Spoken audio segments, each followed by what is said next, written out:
The materials we need are glue, color paper, scissors, pencil, ruler.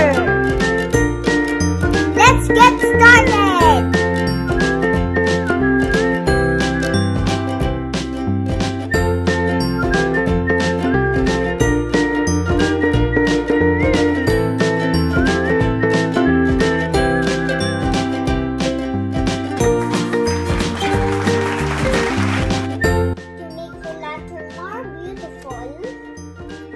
Add decorations like these, or you could put stickers or any decoration you want on your lantern.